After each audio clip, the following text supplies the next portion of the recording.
وَسَارِعُوا إِلَى مَغْفِرَةٍ مِّن رَبِّكُمْ. وَسَارِعُوا, et accourez. Précipitez-vous. Et ceci, Allah Jalla wa Ala appelle ici les serviteurs et l'ibad de ne pas perdre de temps, mais d'accourir et de se précipiter vers une chose. Et nous allons remarquer, ayyuhal ikhwa, que cette chose-là, c'est vers elle qu'Allah Jalla wa Ala ordonne que l'on accourt et que l'on se précipite. Comme dans un autre verset où est-ce qu'Allah nous dit وَسَابِقُوا إِلَى مَغْفِرَةٍ مِّن رَبِّكُمْ وَجَنَّةٍ عَرْضُهَا كَعَرْضِ السَّمَاءِ وَالْأَرْضِ. وَسَابِقُوا, concurrencez-vous, faites la course. Et ici dans cette sourate وَسَارِعُوا, courez. Et dans une autre sourate فَفِرُّوا إِلَى اللَّهِ, fuyez vers Allah. Donc ici il ne s'agit pas de perdre notre temps, d'être tranquille vis-à-vis de cet ordre, mais Allah nous ordonne de courir. De courir vers où? De nous précipiter vers où? Il nous dit Jalla wa ala wasari'u ila maghfiratin min rabbikum. Et accourez vers le pardon de votre Seigneur. Wa jannatin 'arduha as-samawati wal ard. Et vers un paradis aussi vaste que les cieux et la terre. U'iddat lil muttaqin, qui a été préservé et préparé pour les pieux. Donc Allah Jalla wa Ala, il nous ordonne non pas de nous diriger et d'avoir comme but et objectif uniquement, non pas de travailler pour, mais il nous ordonne de courir, de nous précipiter, de fuir vers le pardon d'Allah et vers le paradis d'Allah Jalla wa Ala. Car derrière nous, c'est un feu de l'enfer qui nous attend.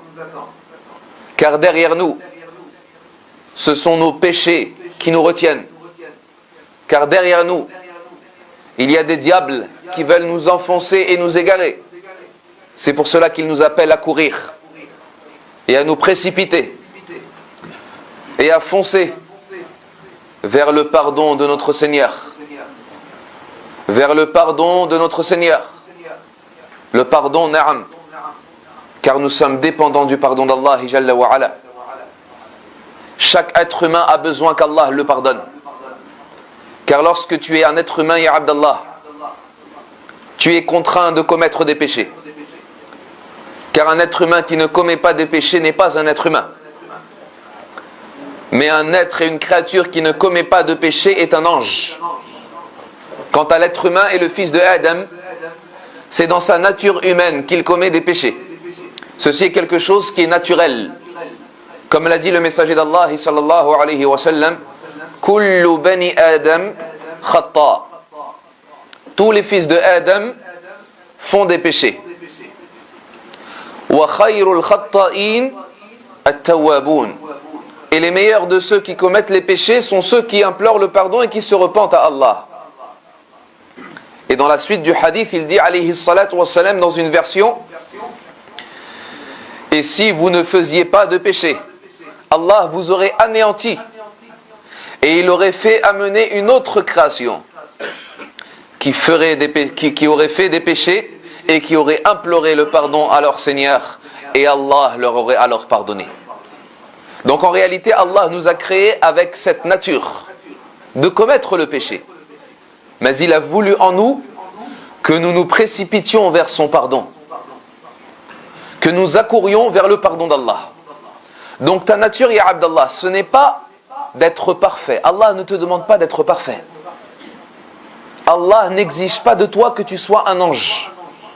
Et même si tu tenteras de l'être, tu ne pourras jamais l'être. Car tu es un humain. Et l'erreur est humaine. Donc lorsque tu commets un péché, tu peux te dire, et cela est exact et correct, de te dire que c'est normal, je suis un humain. Mais la question est, quelle réaction tu dois avoir après le péché? Lorsque le péché est arrivé, il est arrivé, qaddarallahu ma sha'a fa'al. Mais Allah, il te regarde à ce moment-là. Qu'est-ce que tu dois faire? Wasari'u ila maghfiratin min rabbikum. Cours vers le pardon d'Allah. Précipite-toi vers le pardon d'Allah Azza wa Jal. Et vers où?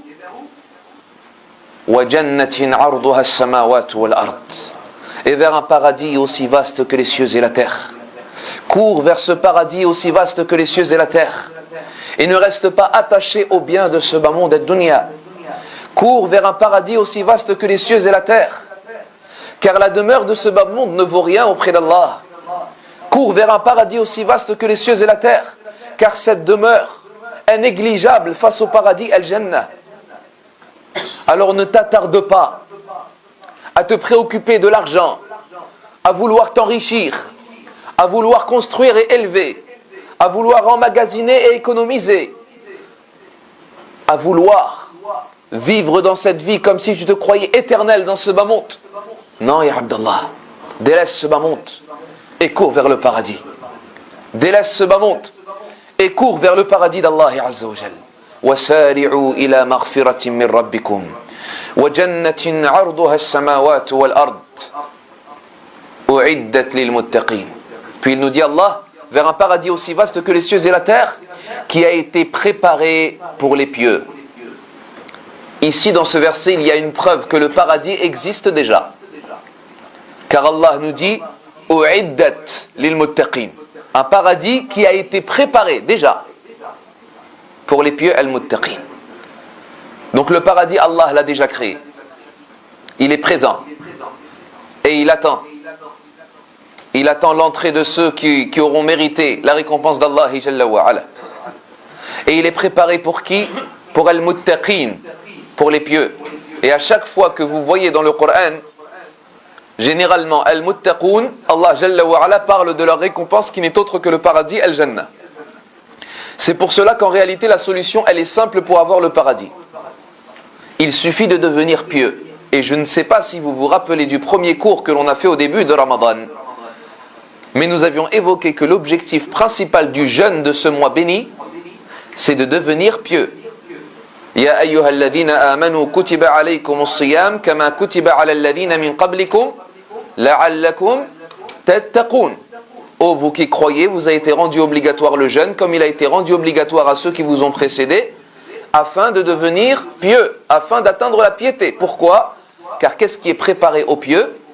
Jannatun arduha as-samawati wal ard. Un paradis aussi vaste que les cieux et la terre, qui est préparé pour les pieux. Donc le pieux, telle sera sa destination, et telle sera sa résidence, et telle sera sa demeure. وسارعوا إلى مغفرة من ربكم وجنة عرضها السماوات والأرض أعدت للمتقين. Puis Allah Jalla wa Ala nous donne quelques caractéristiques des pieux al-muttaqin. Et ceci c'est très beau ayyul ahbab, car à ce moment-là tu peux savoir quelles caractéristiques leur a permis d'être parmi les gens du paradis ahlul jannah. Il nous dit, qui sont ces gens-là pour lesquels est préparé le paradis aussi vaste que les cieux et la terre? أعدت للمتقين.